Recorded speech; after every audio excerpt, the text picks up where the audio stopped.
Welcome to The Explainer.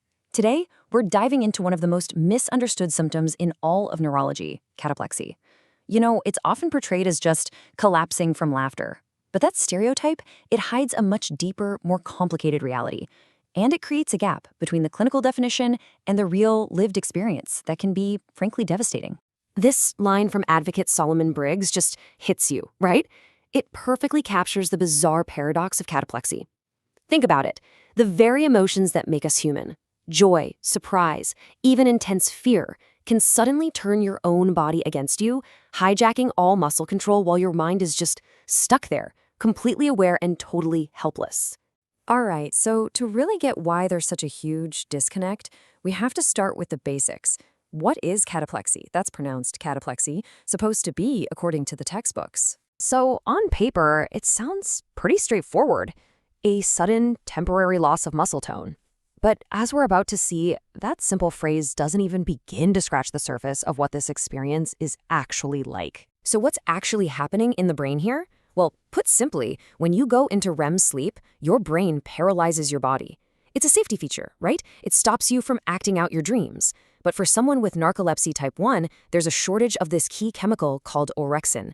And that chemical is supposed to keep the wall between being awake and being asleep nice and solid. Without enough of it, that wall gets unstable. The REM paralysis switch can just flip on at any moment while you are wide awake. And this brings us to the absolute core of the problem. Because the breakdown in understanding, it all starts with one single, really misleading word. The term you see everywhere in clinical settings is muscle weakness. But here's the thing, that creates a huge misunderstanding. Why? Because that feeling of weakness is also a fundamental part of just being sleepy or tired, which, is a constant battle for anyone with narcolepsy. It just completely muddies the water. And this is exactly why some people are pushing for a big shift in language. Instead of weakness, which just sounds like being tired, a term like muscular interference or muscular interruption gets so much closer to the truth.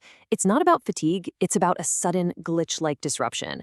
It's like the signal from your brain to your muscles just gets cut. And to really understand how different interference is from just weakness, let's look at what cataplexy actually feels like. These are real experiences shared by people in online communities, and they show it is so much more than collapsing from a good joke. First off, the triggers are not just laughter. Any strong emotion, really, good or bad, can set it off. Surprise, anger, grief, even intense physical effort. It basically turns your entire emotional landscape into a potential minefield. Take this account from a Reddit user, the raw emotion of fear. In a situation where you absolutely need your body to react, it just short-circuits everything.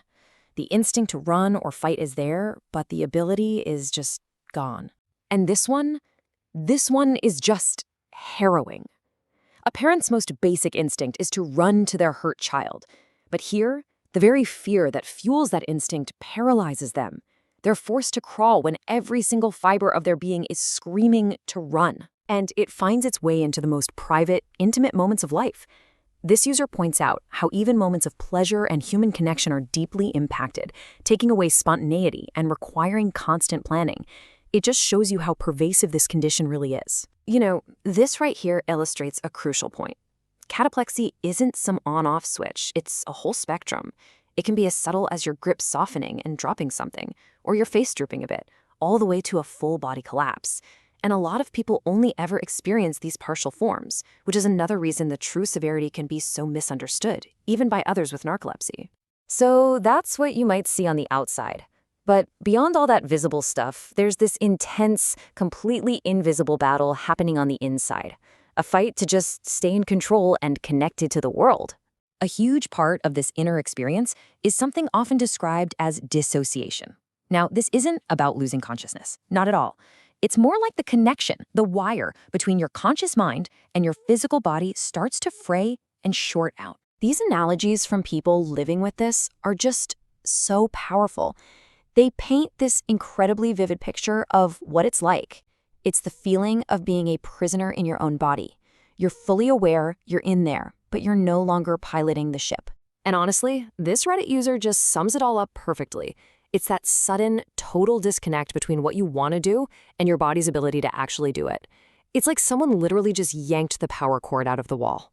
So you have to be asking yourself, right, if the experience is this complex and this life-altering, why is there such a massive, massive gap between that reality and the simple clinical definition we looked at earlier? Well, it turns out, according to one report, less than 10% of people with cataplexy experience those most severe collapsing episodes on a frequent, long-term basis. Less than 10%. Just think about what that means. The most extreme, life-shattering cases are a minority within an already rare condition. That creates this profound lack of understanding, not just from the public, but even from doctors and others within the narcolepsy community whose own experience might be much, much milder. And this chart really just lays it all out. There's this huge gap between what the patient is actually going through and the understanding of their own community. And that gap gets even wider when you look at the medical field, where even some specialists might rarely see these severe long-term cases. Look, this isn't just some academic debate about words. This gap has real, devastating, real-world consequences. We're talking misdiagnosis, profound isolation, and this constant, exhausting burden on the patient to have to educate everyone around them. And sometimes that even includes their own doctors. And that really brings us to a final, pretty provocative thought. Language isn't just for describing things. It forms things. It shapes how we see, how we treat, and how we validate human experience. So when the words we have are imprecise or just plain wrong, they don't just fail to describe reality, they actively distort it.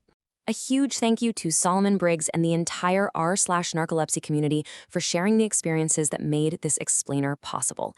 It's by listening to them and by really re-evaluating the language we use that we can start to bridge that understanding gap and build a more accurate and a more empathetic view of what it truly means to live with cataplexy.